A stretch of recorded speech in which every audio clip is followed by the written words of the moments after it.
رب أعوذ بك من همزات الشياطين وأعوذ بك رب أن يحضرون.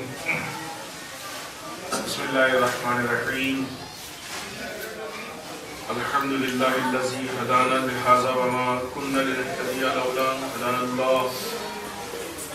لقد جاءت رسل ربنا بالحق والصلاة والسلام على سيد أسلم ما في الوجود سر الله كل موجود نقطة دائرة الوجود صاحب اللواء الحمد والمقام المحمود سيد عين المجدد والمصطفى الأمجد وأبي القاسم محمد اللهم صل على محمد وآل محمد والصلاة والسلام على عليه الطيبين الطاهرين المعصومين المظلومين ولعنة الدائمة الباقية على أعدائهم أجمعين من الله إلى قيام يوم الدين. أما بعد فقد قال الحكيم بسم الله الرحمن الرحيم لقد كتبنا في الزبور من بعد الذكر أن الأرض يرثها عبادي الصالحون. صلوات محمد.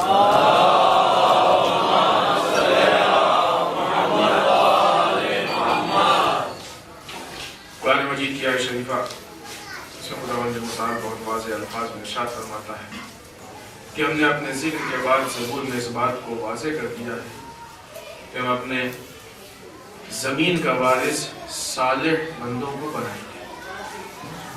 اس آیت کے ضمن میں انتظار مصلح کربلا کے آئینے میں کے عنوان سے جس گفتگو کا آغاز ہوا تھا وہ آج اپنے تیسرے مرحلے میں. اس سے پہلے کی گفتگو میں جو معروضات ہم نے آپ کی خدمت میں پیش کیا ہے اس میں ہم نے آپ کے سامنے اس بات کی وضاحت کی ہے کہ انتظار کسے کہتے ہیں, مصلح کسے کہتے ہیں. عقل کی گفتگو میں یہ بات اس مقام تک پہنچی تھی کہ اگر ہم کو کسی مصلح کا انتظار ہے سب سے پہلے ہمیں اپنے نفس کی صلاحیت, اپنے نفس کے اندر اصلاح کرنا. اگر انسان اپنے نفس کی اصلاح کر رہا ہے تب تو واقعی اس بات کا حقدار ہے کہ یہ کہہ سکے کہ ہم کسی مصلح کے منتظر ہیں. لیکن اگر انسان اپنے نفس کی اصلاح نہیں کر رہا ہے تو پھر اس کا دعویٰ ایسا ہے کہ جو بغیر کسی دلیل کے, اور بغیر دلیل کے دعوے انسان تو ہو سکتا ہے قبول کر لے لیکن نہ بارگاہ خداوندی میں قبول ہوتا ہے نہ بارگاہ امامت میں قبول ہوتا ہے. سوال اس بات کا ہے کہ ہم کو اگر اپنے نفس کی اصلاح کرنا ہے اور امام زمانہ کے لشکر کے سپاہی بننا ہے, امام زمانہ کا صحابی بننا ہے, تو اس کے لیے جیسا کہ ہم نے آگے خدمت میں پیش کیا کہ ہمارے سامنے جو دلائل موجود ہیں, جو راستے موجود ہیں, جو نمونے موجود ہیں وہ کربلا کے آئینے میں سب سے بہترین نمونے. در واقع اگر حقیقی نگاہوں سے دیکھا جائے تو یہ مجلس نہیں بلکہ یہ امام کے سپاہیوں کی تربیت گاہ. اگر انسان یہاں پہ آ کے اصحاب حسین کے سیرت و کردار کو سنے اور اس کے بعد اس کو آہستہ آہستہ اختیار کرنے کی کوشش کرے تو جتنا اختیار کرتا جائے گا اتنا ہی ظہور ایمان سے نزدیک ہوتا جائے گا. یہ کب ہوگا؟ یہ اس وقت ہوگا جب مجلسیں مقصد حسین سے وابستہ ہوں, جب مجلسیں تربیت گاہ ہوں, جب مجلسیں عملی کربلا کا پیغام دیتی ہوں.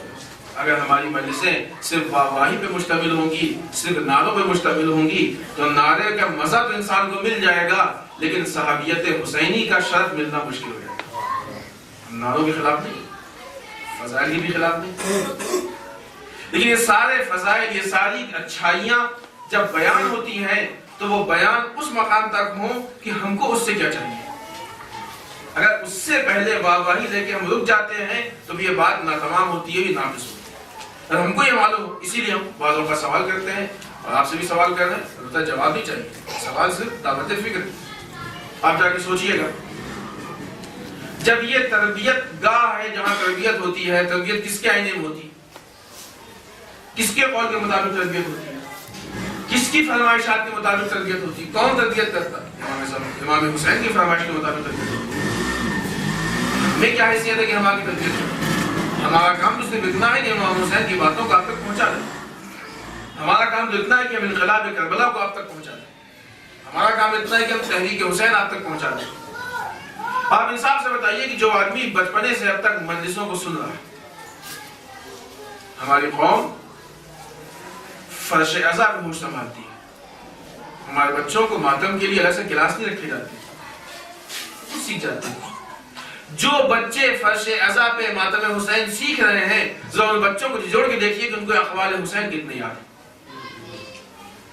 امام حسین کی کتنی باتیں یاد ہیں، سیرت حسین کے کتنے پوائنٹ یاد ہیں، حسین کے جانثار ساتھیوں کی سیرت میں سے کیا معلوم؟ کیوں نہیں؟ اگر ہے تو بہت اچھا ہے، ہونے میں بھی دیکھنا پڑے گا کہ ایک آدمی نے اگر 50 سال مجلس کی تو 50 سال کے مطابق اس کے پاس میٹیریل ہے کہ نہیں، اس سے کم نہیں ہے، اگر نہیں ہے افسوس کی بات، تعجب ہے۔ جب ہم اس بات کو مانتے ہیں کہ تربیت گاہ ہے، پھر تربیت لیتے کیوں نہیں اس سے؟ تربیت گاہوں سے تربیتیں لی جاتی ہیں، تجزیہ کریں اپنا، ہم کو امام حسین کے اتنے اقوال یاد ہیں، اس لیے کہ جب تک کربلا ہماری نگاہ میں نہیں ہوگی اس وقت تک امام زمانہ کے ظہور کے لیے اپنے آپ کو آمادہ نہیں کر سکتے۔ لاکھ ہم دعا کریں، بات گزر چکی ہے، دعائیں بغیر عمل کے ناقص ہوا کرتی ہیں، لاکھ ہم دعا کریں مولا جلدی ظہور کیجئے، مولا جلدی ظہور کیجئے، یہ ساری دعائیں ویسی دعائیں ہیں جیسی دعائیں کوفے والے امام حسین کی بھی کر رہے ہیں، نہیں کرے درخواست ہی سب دھوکے باز نہیں، لیکن دعاؤں کی کوالٹی وہی، طریقہ دعا، انہوں نے بھی اپنے آپ کو تیار نہیں کیا اور دعا مانگی تھی، ہم بھی تیار نہیں کریں دعا مانگیں، ناقص دعا ہے، یہ دعا انکمپلیٹ ہے، یہ دعا آمادگی کے ساتھ نہیں ہے، یہ دعا تیاری کے ساتھ نہیں۔ کوئی آدمی بہت بڑا پروجیکٹ لے کے چلا کہ ہم یہ بلڈنگ بنانا چاہتے ہیں، آگے کہاں بنائیے، مدد کریں گے، کتنے کی ضرورت ہے؟ کروڑ 2 کروڑ کی ضرورت ہے، 10 20 50 لاکھ کی ضرورت ہے، جو بھی ہوگا ہم دیں گے، جیب میں ایک پائی نہیں۔ اس دعوے میں کیا کہیے گا؟ امام حسین کی دعوت کا مطلب یہ ہے کہ مولا ہمارے کی نصرت کے لیے آمادہ۔ اگر آج ہم نے نماز میں کہا کہ مولا جلدی ظہور کیجئے یا پالنے والے امام کا ظہور جلدی ہو جائے، تو کیا ہم نے دعا مانگی اور دعا قبول ہو گئی؟ بالفرض دعا مانگی امام سامنے، اب بتائیے کیا کریں گے؟ ہمیں کیا معلوم تھا مولا اتنے سیریس سے ہم مانگے کب آ جائیں گے؟ یہی کہیں گے، ہم نے وہ کہہ دیا تھا، ہمیشہ سے کہتے آئے، بچپنے سنتے آئے، کہہ دیا، نعوذ باللہ یہی بات ہوگی۔ جب واقعی ہم خود سیریس نہیں تو کیوں امام کو ملا کے پریشان کر رہے ہیں؟ ہمیشہ ہمارے امام واقعی پریشان ہے، امام ہم نہیں تیار لیکن امام تیار، جس طریقے سے ہم کو امام کے ظہور کا انتظار ہے اسی طریقے سے امام کو بھی اپنے ظہور کا انتظار ہے، اس سے زیادہ انتظار، کیونکہ ہم کو اصلاح فساد کا فرق ہی نہیں معلوم ہے، لیکن امام دیکھ دیکھ کے پریشان ہو رہا ہے کہ کتنا فساد کرتا جا رہا ہے، جانے اس دنیا کو اصلاح سے بن دے۔ بچوں کی تصور کیجئے کہ ہم نے ادھر دعا مانگی اور خدا خواستہ کہنا اس کو کہ دعا قبول ہو گئی، تو کیا ہم اس لائق ہیں؟ لہذا عملی دعا مانگیں، آمادگی کے ساتھ۔ انہی ساری چیزوں کو کہ جو چیزیں کسی سماج و معاشرے کو خراب، امام حسین کا بھی یہی منشا تھا نا، اسے بولا نا انما خرجت لطلب الاصلاح فی امت جدی، اپنے جد کی امت میں اصلاح کے لیے قیام کر رہا۔ کن کن نگاہوں سے امام اصلاح کر رہے تھے، کن کن حیثیت سے امام اصلاح کر رہے تھے؟ موضوع کربلا کے آنے میں، لہٰذا ان 3 دنوں میں کوشش یہ ہوگی کہ امام کے اقوال کی روشنی میں امام کو بتائیں کہ ہم کس طریقے سے امام زمانہ کے ظہور کے لیے اپنے آپ کو تیار کریں۔ ایک قول آج ہم نے کہا تھا شاید یہاں کی یا وہاں کی مجلس میں کی، ہمارے جوان پین و پیپر لے کے آئیں تاکہ لکھیں۔ اب یہ قول اگر آپ کے پاس پین و پیپر ہوتا تو آپ لکھ لیتے، جا کے کتابوں میں دیکھیے گا اور یاد کیجیے گا اس کو۔ امام فرماتے ہیں الا ترون الی الحق لا یعمل به وإلى الباطل لا يتناهي عنه ليرغب المؤمن في لقاء الله إني لا أرى الموت إلا سعادة والحياة مع الظالمين إلا برا۔ کیا نہیں دیکھتے ہو کہ حق پہ عمل نہیں ہو رہا، باطل سے نہیں روکا جا رہا؟ بہت بڑی چیز ہے، بہت آسان نہیں ہے۔ کیا تم نہیں دیکھتے ہو کہ حق پہ عمل نہیں ہو رہا، باطل سے نہیں روکا جا رہا؟ یہ چیز کہ جب حق پہ عمل نہ ہوتا ہو، باطل سے روکا جاتا ہو، لِيَرْغَبَ الْمُؤْمِنُ فِي لِقَاءِ اللَّهِ، یہ چیز مومن کو لقائے پروردگار کے لیے رغبت لاتی ہے۔ لقائے پروردگار یعنی موت، یعنی مومن موت کی قیمت پہ بھی اس بات کو برداشت نہیں کر سکتا ہے کہ حق پہ عمل نہ ہوتا ہو، باطل سے نہ روکا جاتا ہو۔ امام کہنا چاہتے ہیں، اتنی بات امام کی ہمارے لیے کافی تھی۔ اس کے بعد امام پھر فرماتے ہیں، آگے ارشاد فرماتے ہیں، انی لا الموت الا سعادہ، ایسے حالات میں حسین ابن علی موت کو سعادت کی موت سمجھتا ہوں، والحیات مع الظالمین الا براما، اور ظالمین کے ساتھ زندہ رہنے کو ذلت کی زندگی سمجھتا ہوں، ننگوار کی زندگی سمجھتا ہوں۔ اگر ہم ان حالات میں، اس زمانے میں، اس سماج و معاشرے میں جہاں پہ ظلم عام ہو چکا ہے، جہاں برائیوں سے روکا نہیں جا رہا ہے، برائیاں عام کی جا رہی ہیں، جہاں برائیوں کو ترویج دی جا رہی ہے، جہاں حقائق چھپائے جا رہے ہیں، ایسے حالات میں اگر بغیر کسی اعتراض کے زندہ ہیں تو امام کی نگاہ میں ذلت کی زندگی تو ہو سکتی ہے، کچھ اور نہیں۔ اور ان حالات میں اعتراض کی اتنی قیمت ہے کہ اگر جان بھی چلی جائے تو جان دے دو، لیکن اعتراض کو مت چھوڑو۔ چیز امام حسین نے صرف کہی نہیں، کر کے دکھایا۔ نہ امام حسین نے اگر صرف کہہ دیا ہوتا، نہیں، کر کے دکھایا ہے۔ قیام کربلا اسی پر مبنی، کربلا کا قیام، کربلا کی قربانیاں۔ عزیزان محترم، امام حسین نے تو اپنی جان کے لیے ہم سے کہا ہے کہ مومن کو رغبت یہ چیز لاتی ہے لقائے پروردگار کی، ہم سے ایک جان مانگی ہے، اپنا پورا خاندان نچھاور کر دیا۔ اتنی زیادہ اہم ہے یہ چیز سرکار سید الشہداء کے لیے۔ نہیں آخرت دعا نہیں کہ مولا ضرور کیجئے، اس مقام پہ آنے کے بعد پھر ہم دعا کریں۔ میں دیکھتا ہوں کہ حق پہ عمل نہیں ہوگا، باطل سے روکا جاتا ہے۔ اچھا، حق پہ عمل نہ ہونے اور باطل سے روکنے کا مطلب یہ نہیں ہے کسی ایک پہ حق پہ عمل کر لیا اور کسی ایک باطل سے روک لیا۔ یہ ہمارے لیے کلیئر ہونا چاہیے۔ اسلام بعض ارکان کا نام نہیں ہے، اسلام ایک پیکج کا نام ہے، اسلام ایک مکمل نظام و سسٹم کا نام۔ ایک آدمی خالی نماز پڑھ لیتا ہے، سوچتا ہے کہ ہم نے حق پہ عمل کر دیا۔ آج ہمارے اسی طرح دینداری ہے نا، دینداری الگ الگ ہے۔ لوگوں کو بعض اوقات دینداری کے دورے پڑتے ہیں۔ کچھ لوگوں میں جو آپ کو مثلا دیکھیں گے محرم میں صرف 10 دن آتے ہیں، باقی لوگ نہیں اتنے والوں آپ کے ایسا ہے کہ نہیں، لیکن ہے دوسرے لوگ۔ کچھ لوگ ہیں جو نماز میں آپ کو صرف جمعہ دکھیں گے، ان کی دینداری جمعے والی دینداری۔ کچھ سے عید بقرعید دکھتے ہیں، کچھ لوگ بیچارے 5 ہفتہ ہوتے ہیں۔ کچھ صرف مسجد دیکھیں گے، امام باڑے نہیں دیکھیں گے، کچھ امام باڑے دیکھیں گے، مسجد نہیں دیکھیں گے۔ آپ یہ دیکھتے ہیں کل تک ممبر وہاں تھا، ممبر یہاں۔ کچھ تو فرق ہوا کہ دینداری میں ممبر کیوں یہاں آیا، اور یقیناً جس علت سے کل وہاں تھا کل پھر وہیں چلا جائے گا انشاءاللہ۔ ایسے ہی ہے نا؟ کیوں یہ دینداری میں کیوں فرق ہے؟ کسی ایک پوائنٹ پہ عمل کر لینے کا نام دینداری نہیں ہوتا۔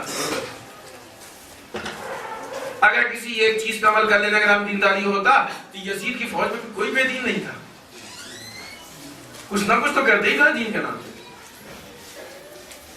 نہ کسی ایک چیز پہ عمل کرنے کا نام دینداری ہے، نہ اپنی مرضی کے دین پہ عمل کرنے کا نام دینداری ہے، کیونکہ وہ لوگ کچھ نہ کچھ عمل کرتے تھے اور اپنے حساب سے قتل حسین بھی ان کی دینداری تھا، نعوذ باللہ۔ امام حسین کو بھی اس لیے قتل کرنے آئے تھے کہ وہ مذہبی سے پیدا تھے۔ اس کے مقابلے میں اصحاب حسین کو دیکھیے، دین کے ہر مرحلے میں اتنے سب کہ دین پورا نظام تھا ان کے لیے، پورا سسٹم تھا۔ ایسا نہیں کہ امام کے ساتھ جنگ کر رہے ہیں۔ اب آج ہم لوگ جب عزاداری کرنے آتے ہیں تو کہتے ہیں ٹھیک ہے عزاداری تو کر رہے ہیں، نماز اگر لیٹ بھی ہو گئی ہو، قضا بھی ہو گئی تو مشکل نہیں، عزاداری تو کر رہے ہیں۔ نہیں معلوم یہاں بیماری ہے کہ نہیں، لیکن ہے بات کو۔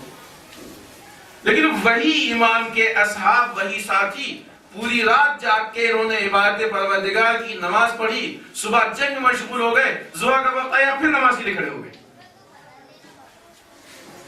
اگر لشکر حسین نماز کے لیے جنگ کو روک سکتا ہے تو عزادار حسین نماز کے لیے جلوس کو کیوں نہیں روک سکتا ہے؟